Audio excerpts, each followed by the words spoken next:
What's up mga langga? Hello mga langga. Kamusta kayo dyan? So sa amin naman po ngayon mga langga ay maulan na naman. And of course, alam niyo naman po na kapag maulan, niguradong bumabaha na naman. Or I mean, sa bumabaha po ay tumataas po yung tubig dito sa sapa. Kaya naglakad-lakad muna ako. Medyo tumila na yung ulan mga langga. Pagkatapos ng mahabang oras na pag-ulan, ay tumila na po siya, pero ipapakita ko po sa inyo yung lugar kung ano yung sinasabi ko mga langga na bumabaha or I mean tumataas yung tubig mga langga. Kaya ayun, let's go. Nandito ako sa labas, so nakikita nyo po medyo maambon-ambon pa and medyo umuulan-ulan pa po talaga mga langga. So mula pa to kanina, sabi daw meron ng signal number 1 sa norte o sa Cebu. So ang pangalan ng bagyo, if I'm not mistaken, Birbina o I don't know. Pero signal number 1 na po dito sa amin mga langga. Kaya simula pa ng umaga ay inuulan na po talaga kami ng bonggang-bongga.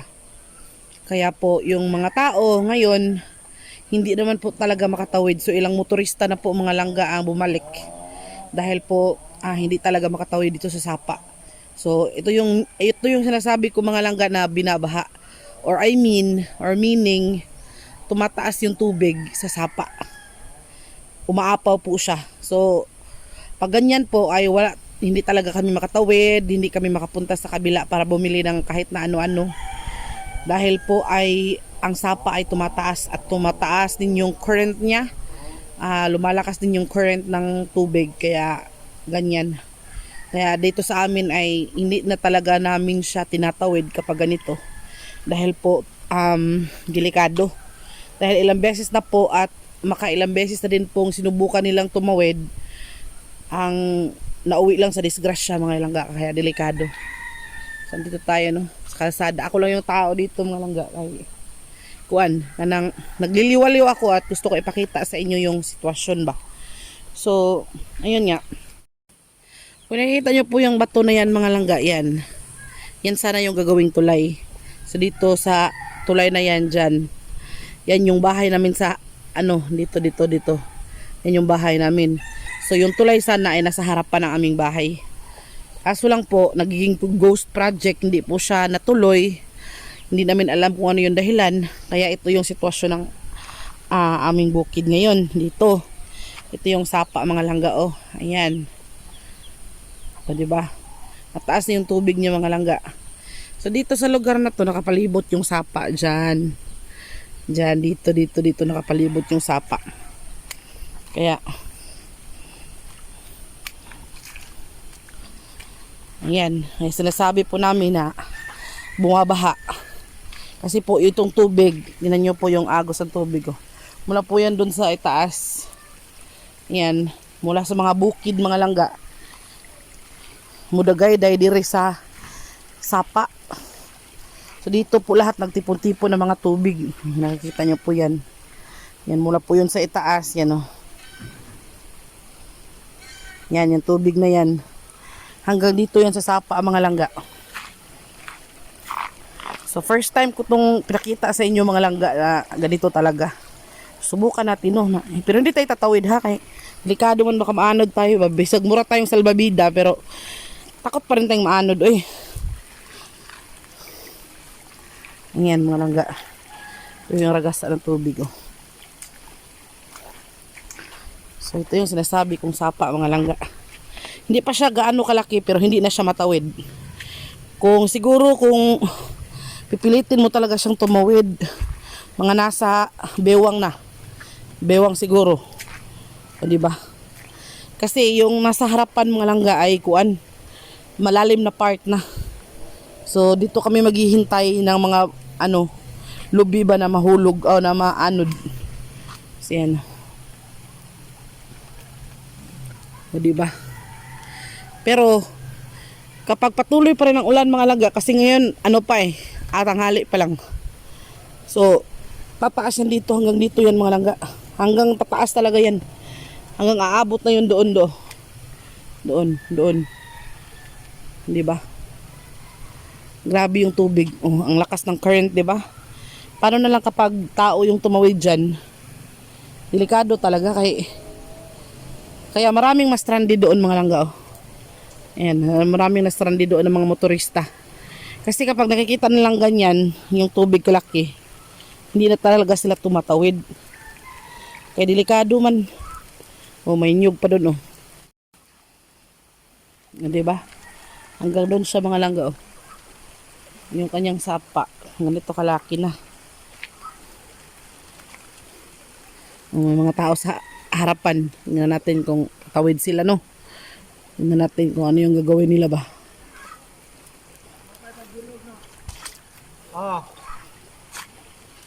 Pagbulo kay kaganina.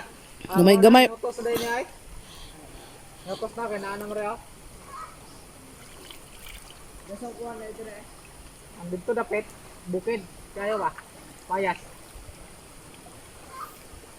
Ayan, tatawid siya mga langga. Ang takot ko yung tumawid o umatras. So ganito mga langga, ito yung sinasabi ko na kapag pumaha talaga dito, hindi talaga pwedeng tumawid ng basta-basta. Siguro kapag tumawid ka, kailangan talagang may taong makita sa'yo para in case of maanod ka, merong makarescue sa'yo. Doon kasi sa kabila mga langga, doon sa part na yon, andun yung mga malalaking tindahan gaya ng bilihan ng bigas, tuyo, ulam, mga ganon. So kapag wala ka talagang bitchin, wala kang asin, wala talagang lasa yung ulam mo. Kaya di man ka man pwede tumawid dito. Pero maliit pa to ha mga langga, medyo maliit pa to. Pero kapag tinawid mo yan sa gitna, ay pagkumpensa ay. Pag tinawid mo yan sa gitna mga langga, vito yan, kuhan ba ka ng malalim na part ba. Ay pagkumpensa ay. O minsan, may mga tao na nag-aabang dito ng nyog. So, may mga naanod kasi, may maanod, alaka. May maanod kasi mga niyog dito mga langga. Parang ano daw dito di ay kanang ano na to. Papaliit na yung tubig kay sumula to kanina doon oh. Pag hindi talaga tumigil yung ulan, lalaki pa talaga to ng lalaki mga langga kaya yung mga motorista stranded talaga. Kaya yung ano, yung lupa sa sapa naubos, maanod man. Kaya nagkaanam siya kalawom.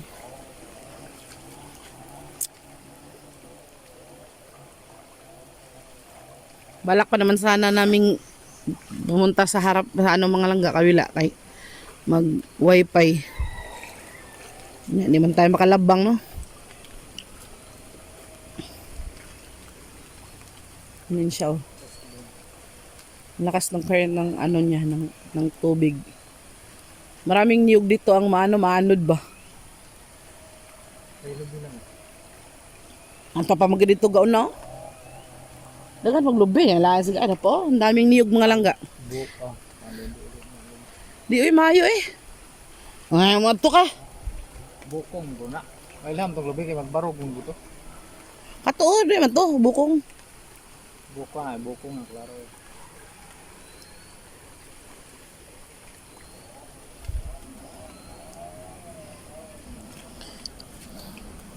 So ito yung sinasabi ko mga langga kasi ito lang talaga yung tao. Gara lagi. Sas murabiya ka kamao mo lang oy. Ay gara ba? Bunkuhan man ka.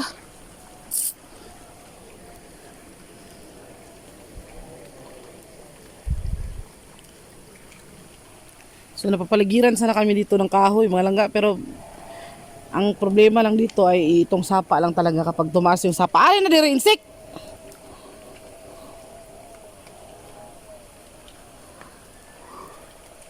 Unsa man na?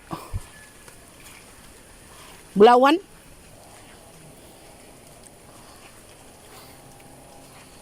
Pag tumaas yung sapa mga langga, ito talaga yung ano, yung sitwasyon. Parang naong ni mo.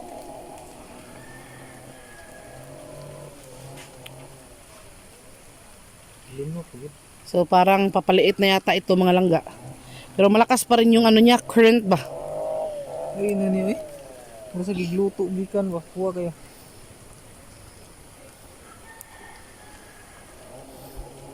Medyo umulan-ulan. O singa na yung bagyo ha, Birbina. Oh, Berbina.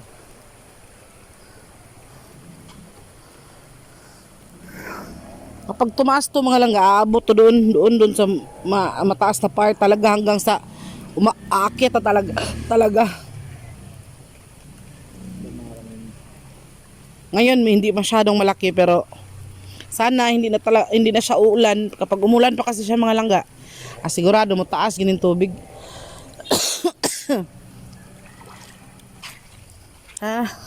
At bang eh.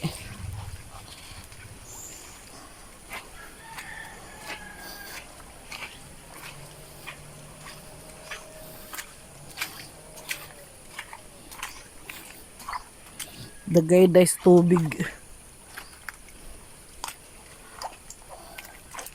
Ako ayan na mo mga langga na nangabali atong bagyo.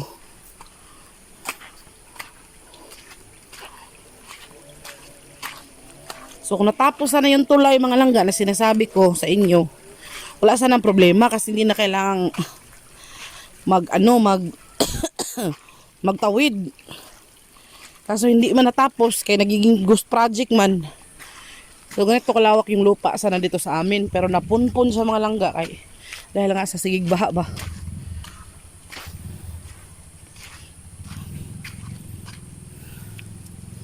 Mga kawayan. Ito lang yung nakikita dito sa amin.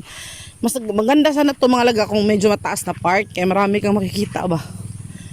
Yan di man lupa man eh. Sampai dito sila rin sa mga. Lani. Ano yung picture ba? Asa? Diba? Hindi po yan. Unsa nga dito, unsa nga on. Smart. Epic. Ilan ni Kwan ba? Ilan ni Federsing.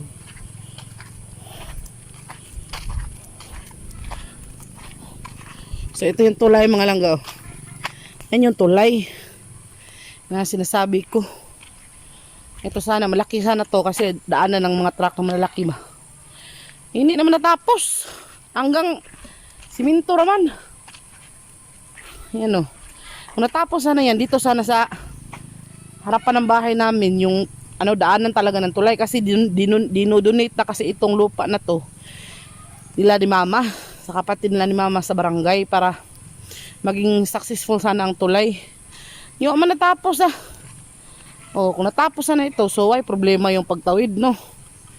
Kahit anong oras tumawid, kahit gabi pa o kahit magbagyo pa yan, magbaha pa yan, sa ilalim lang yung tubig. Yung tubig sa ilalim lang sana ng tulay yung tubig kasi para siyang para ito siyang yung para sa CCLX ba, CCLX sana na kuan tulay man wala talaga.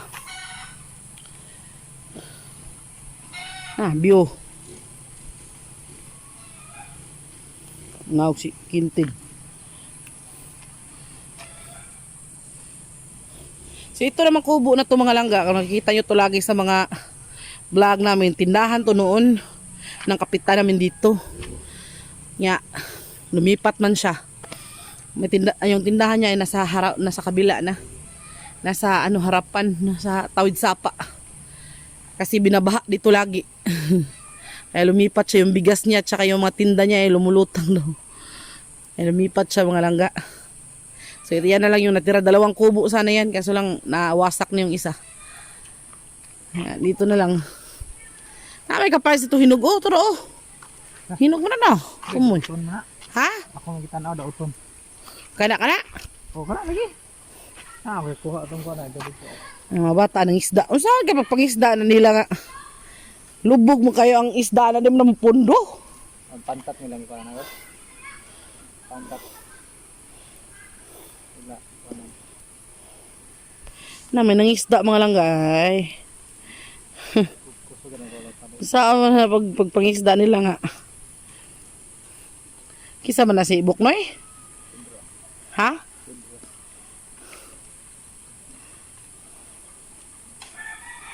So yan naman kubo na yan mga langga. Yan yung aming tangkal sa una. Yung pa kami ng manok, babantris. Yan yung aming kubo sa mga manok noon. Nasira na yung isa. Nung bagyo. Kaya yung isa na lang mo nakatayo. Minsan kapag may mga manok kami na kailangang i-set aside or kailangang ikuan ba, na bitang itangkal ba or ilahi. Gaya ng sinisipo na manok, o dyan namin ilalagay.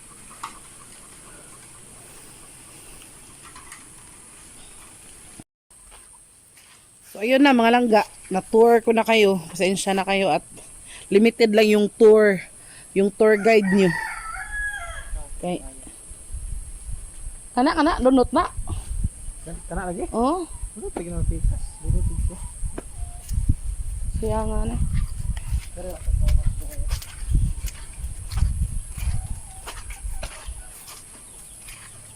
Maghana na pag itis manok ni Papa eh. Nga, yan na sige ko. Anong diri lang, bubuo yan nagtubig dyan. nata mga sulod. Sigasa. Nata sulod kaon. So, ayan na mga lang. Hala, natumba malagi na eh. Tumba gani. Uy. Tumba gani. Tanawa. Oh, may nakuha ng papaya si Insik oh. Ayan. Sige, balatan mo yan. Tingnan ko yung kapayas namin dito na natumba mo niya mong kapayas mga langga eh. Kung listen baga malata nga ato na largo pikas lang. Natumba ka sayang manani. Uy, kadaghan na bunga lang. Uy, insao naman ni. Ay. Uy, ayaw, baka mahugaw ta. Natumba na gid siya mga inang ayaw kay mahugaw ta bunalan ti karon. Sao naman lang niwa na tay kapayas ani. Oh, ang dami sa ng bunga oh. Sao naman lang na eh. Naubos yung papaya natin yan na lang. Bunalan ti. Oh, yan ang papaya na mo lang mga langga. Mantay snacks rong hapuna kanina la to snacks. Sus mura mo nagkuha na yan ang naahat ba. Kabagyo ni garo. Oh. Sayang sa kapayas na tong mga tumba eh. Tumba bugatan dos bunga gid. Nya maghimo sa takuglain ng sangguan niya. Saon maning wa man tay lamas. Ano na ilamig pro kapayas. Gawa nga sana ako ng ukoy nga kapayas niya. Wa man sa tay lamas, wa tay cornstarch. Sarah. Spangs! Bagyo na tad! Bagyo na tad! Bagyo na tad hay, tita Bibian! Na imong anak oh! Na imong anak ay! Na! Dako na, ulitaw, 5 years old na ni nagsunod kuan, nig February 7. Madlungon yapon. Apa? Ayaw tatangay mong kalo, murag siman. Dumrag ka nga. Pagkalo sa katong nasa snowdid ba? Zombie bitaw nga ka ng army. Ano, ito na siya mga langga, papaya. Ito yung snacks natin. Ito guys, papa lang. Snacks natin sa hapon. Kaya man tayo mo kami ulam. Tuyo lang. Ulam namin. Tapos parisa ng papaya, mga langga. Tamis mo dahil? Tamis dahil? Solve na ang kuan. Yatag lang, kuan lang. Ba? Kutsara ba? Ayaw na. Ayaw ng pick on. Tamis ni Raja. Matamis man siya. Tamis Masarap to mga langga sa kuan. Yung pag discharge ba?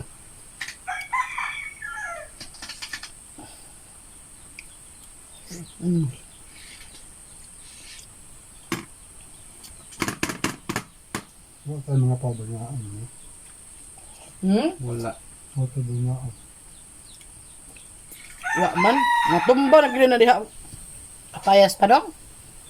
Oo, masok ka na ito na pagkakuha. Sus, sayang eh. Wala.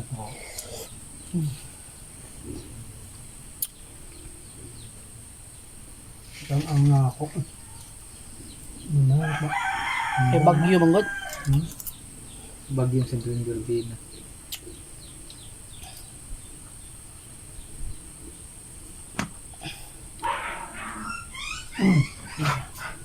Lata na sa disamsam yung mga anak. Kaduga lagi, pagkuha na sa DSWD. Yung mga latag anak.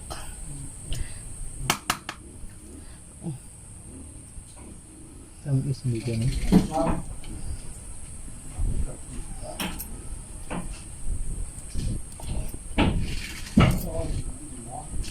Pag mabahay na itong lupa mga langga, magtanim kami ng iba't ibang gulay.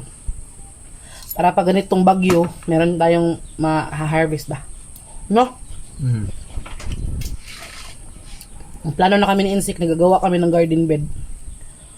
Tapos yun yung iba't ibang variety ng tanom. Pag okay na. Ano bang pwede ng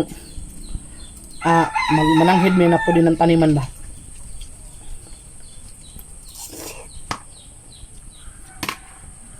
Kasi kapag ngayon kasi mga langga na mag-ano kami, tanim, tapos yung makakuha ng lupa na yun ay makaibenta niya o ano niya.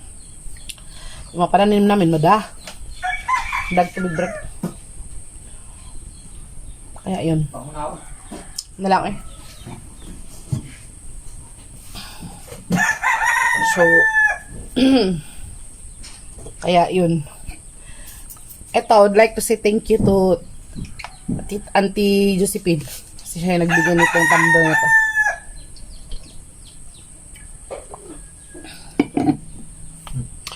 So, it's medication time na mga langga. Kailangan ko nang uminom ng gamot. Kakatapos na namin kakatapos na namin kapag tanghali mga langga, yung gamot ko 3 lang klase. Pero kapag umaga 4 kasi may vitamins. So, parang naano na ako sa ano ng gamot kanang ng kanyang baho ba? Kanyang amoy. Pero wala tayong magawa mga langga, kailangan nating uminom ng gamot para gumaling. Kanina naman po ay pumunta kami sa kinatatay dun sa aming manggagamot. Ay nagpa-check din ako ng aking spiritual kuan. Ano naman, kailangan natin ng backup. Ayan. Gamot ko 3 piraso mga langga. 2 tablet tsaka 1 capsule. Pero kapag umaga, 4 siya. 3 tablet tsaka 1 capsule. Kaya minsan magutom talaga ako kay mahirap uminom ng gamot mga langga.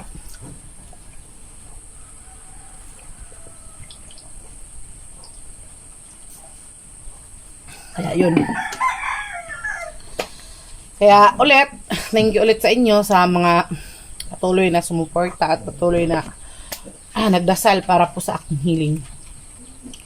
So ako naman po ay malaki ang utang na loob at malaki ang pasasalamat sa inyo dahil po ay hindi nyo ko pinabayaan sa mga times na kailangan ko ng sinsik. Hi. Tugnaw siya kaya siya kuwan.